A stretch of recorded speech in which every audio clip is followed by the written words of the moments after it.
Assalamualaikum warahmatullahi wabarakatuh. Selamat pagi teman-teman semua.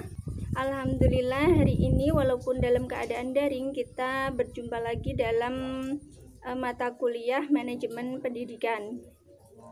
Untuk kali ini langsung saja kami dari kelompok 5 yang beranggotakan Nurul Khalifah, Laili Khosiah, dan Siti Khotimatus Sa'adah, kami akan mempresentasikan materi yang akan kita diskusikan pada pagi hari ini, yaitu tentang manajemen fasilitas pendidikan. Nah, manajemen fasilitas pendidikan ini tentunya sangatlah penting dalam sebuah lembaga pendidikan. Nah, untuk itu kami nanti akan menjelaskan di sini tentang pengertian dan jenis-jenis fasilitas pendidikan. Kemudian tentang proses manajemen fasilitas pendidikan itu sendiri yang meliputi bagaimana pengadaan fasilitas pendidikan, bagaimana pendayagunaan dan pemeliharaan fasilitas pendidikan, bagaimana penghapusan fasilitas pendidikan, dan bagaimana pelaporan data fasilitas pendidikan. Sebelum kita menjelaskan apa itu manajemen fasilitas pendidikan, sebaiknya kita mengetahui dulu apa pengertian fasilitas pendidikan. Fasilitas pendidikan adalah sarana dan prasarana yang menunjang proses pembelajaran dalam suatu lembaga pendidikan. Sarana merupakan peralatan dan media yang secara langsung berperan dalam proses belajar mengajar berupa alat pelajaran, alat peraga, media pendidikan, dan sumber belajar dalam bentuk media dan peralatan. Sedangkan prasarana adalah gedung sekolah dan segala perabot yang tersedia dalam bangunan tersebut yang secara tidak langsung memiliki peran besar dalam kegiatan belajar mengajar. Selanjutnya adalah pengertian manajemen fasilitas pendidikan. Manajemen fasilitas pendidikan adalah proses kerjasama pendayagunaan semua sarana dan prasarana pendidikan secara efektif dan efisien. Tujuan manajemen fasilitas pendidikan adalah mengupayakan pengadaan sarana dan prasarana sekolah melalui sistem perencanaan dan pengadaan yang hati-hati dan seksama sesuai kebutuhan sekolah dan dana yang efisien. Kedua, mengupayakan pemakaian sarana dan prasarana pendidikan secara tepat dan efisien. Ketiga, mengupayakan pemeliharaan sarana dan prasarana pendidikan sehingga keberadaannya selalu dalam kondisi siap pakai dalam setiap diperlukan. Kemudian jenis-jenis fasilitas pendidikan. Menurut Keputusan Menteri Pendidikan dan Kebudayaan Nomor 79/1975, jenis-jenis fasilitas pendidikan ini ada 3, yaitu bangunan dan perabot sekolah, kemudian ada alat pelajaran yang terdiri dari pembukuan, alat-alat peraga, dan laboratorium, dan yang ketiga ada media pendidikan. Selain tadi, ada klasifikasi jenis-jenis fasilitas pendidikan yang lain. Ada 3 klasifikasi, yaitu yang pertama, berdasarkan habis tidaknya. Ada 2, yaitu ada sarana pendidikan habis pakai dan ada sarana pendidikan yang tahan lama.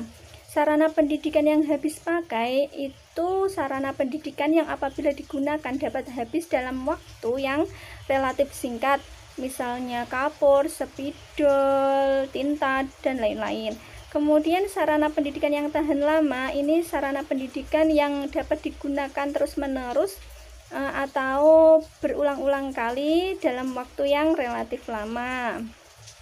Kemudian yang kedua, berdasarkan bergerak tidaknya, ada sarana bergerak dan sarana tidak bergerak. Sarana bergerak yaitu sarana yang dapat dipindah-pindah sewaktu-waktu, misalnya bisa meja atau kursi itu ya. Kalau sarana tidak bergerak itu sarana yang sulit untuk dipindah. Berdasarkan hubungan pembelajaran ada 3 fasilitas pendidikan, yaitu ada alat peraga, kemudian ada alat pelajaran dan media pembelajaran. Alat pelajaran adalah alat yang digunakan secara langsung dalam proses pembelajaran. Kemudian kalau alat peraga itu alat bantu pendidikan yang dapat berupa benda-benda yang dapat mengkonkretkan materi pembelajaran. Kemudian kalau media pengajaran adalah sarana pendidikan yang berfungsi sebagai perantara dalam proses pembelajaran. Selanjutnya adalah proses kegiatan manajemen fasilitas pendidikan. Apa saja kegiatan manajemen fasilitas pendidikan? Kegiatannya adalah perencanaan, pengadaan, pemeliharaan, pendayaguna, penghapusan, dan pelaporan. Selanjutnya yaitu langkah-langkah perencanaan fasilitas pendidikan. Langkah-langkah tersebut meliputi 1. Analisis kebutuhan terhadap mata pelajaran yang membutuhkan sarana tertentu. 2. Mengadakan inventarisasi atau reinventarisasi terhadap sarana yang sudah ada. 3. Mengadakan seleksi terhadap alat atau media, dan mengadakan hitungan atau taksiran biaya. 4. Perencanaan pengadaan dan menunjuk staf yang diserahi tugas untuk mengadakan sarana tersebut. Langkah-langkah pengadaan fasilitas pendidikan. Langkah-langkahnya adalah A. Pembelian, B. Membuat sendiri, C. Menerima hibah atau bantuan atau sumbangan dari pihak lain, D. Menyewa atau meminjam, E.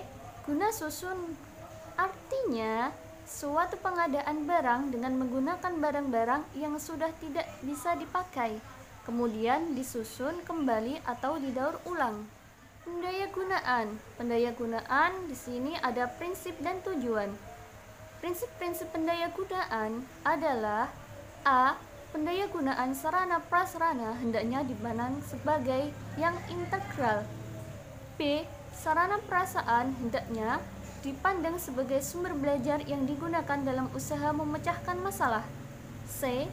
Guru hendaknya benar-benar menguasai teknik-teknik dari suatu sarana prasarana yang digunakan. D.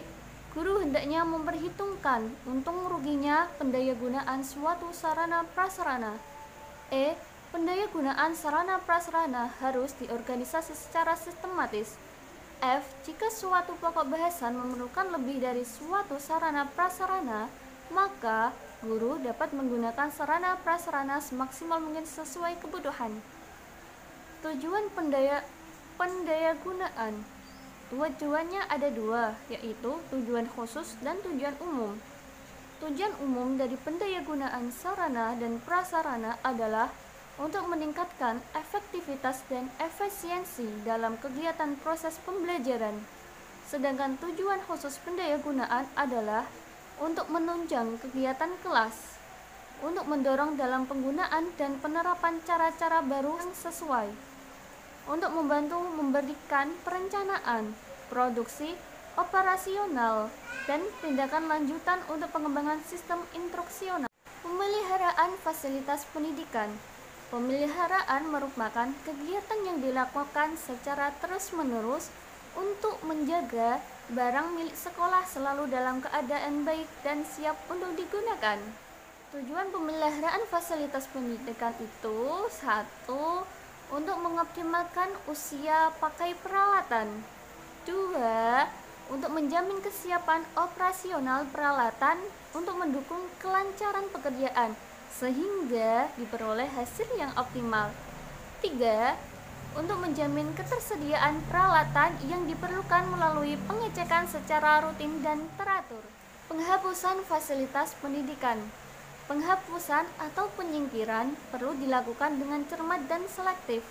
Perlengkapan yang mau dihapus atau disingkirkan harus memenuhi beberapa syarat. Di antaranya, 1. Dalam keadaan rusak. 2. Perbaikan akan menelan biaya yang sangat besar. 3. Barang secara teknis dan ekonomis kegunaan tidak seimbang dengan biaya pemeliharaan. 4. Terjadi penyusutan di luar kekuasaan pengurus. 5. Tidak sesuai lagi dengan kebutuhan masa kini. 6. Barang-barang yang apabila disimpan lebih lama, maka akan rusak dan tidak terpakai lagi. 7. ada penurunan aktivitas kerja. 8. Dicuri, dibakar, diselesaikan, musnah atau akibat bencana alam. Tahap-tahap penghapusan. Tahap-tahap penghapusan yaitu 1. Pemilihan barang yang dilakukan setiap tahun berdasarkan dengan waktu memperkirakan kebutuhan. 2. Memperhatikan faktor penyingkiran dan penghapusan ditinjau dari segi nilai uang. 3. Membuat perencanaan. 4. Memberitahuan surat pemberitahuan kepada yang akan diadakan penyingkiran dengan menyebut barang-barang yang akan disingkirkan. 5. Melaksanaan penyingkiran. Selanjutnya yaitu pelaporan data fasilitas pendidikan. Pelaporan data atau inventaris yaitu pencatatan dan penyusunan daftar barang milik negara secara sistematis, tertib dan teratur berdasarkan ketentuan-ketentuan atau pedoman-pedoman yang berlaku. Menurut Ibrahim Bafadal, kegiatan inventarisasi ini ada dua, yaitu kegiatan pencatatan perlengkapan pendidikan. Pencatatan perlengkapan pendidikan ini ada dua perlengkapan pendidikan, yaitu barang inventaris dan barang bukan inventaris. Kemudian yang kedua itu pengkodean barang. Kode barang yaitu sebuah tanda yang menunjukkan pemilikan barang. Kode tersebut ditulis pada barang yang sekiranya mudah dilihat dan dibaca. Tujuan pembuatan dan penulisan kode barang ini adalah untuk memudahkan semua pihak dalam mengenal kembali perlengkapan pendidikan di sekolahnya.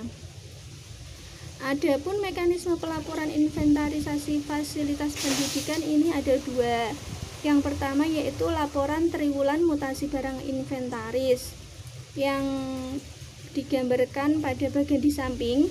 Ini pelaporannya mulai dari sekolah, dari paling bawah ini.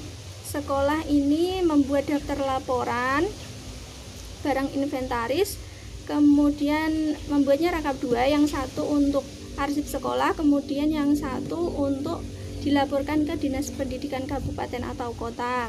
Kemudian Dinas Pendidikan Kabupaten atau Kota ini merekap, kemudian melaporkan ke Dinas Pendidikan Provinsi, begitu seterusnya ke atas. Kemudian yang kedua yaitu laporan tahunan mutasi barang inventaris. Sama seperti di triwulan, bagiannya bisa dilihat mulai dari sekolah, kemudian sekolah melaporkan ke Dinas Pendidikan Kabupaten atau Kota, seterusnya ke atas. Nah, demikian presentasi dari kami. Kalau ada yang ingin ditanyakan, kami persilakan untuk bertanya di Google Meet ya. Terima kasih. Kami minta maaf apabila ada kesalahan dari kami, dan tetap semangat belajar. Assalamualaikum warahmatullahi wabarakatuh.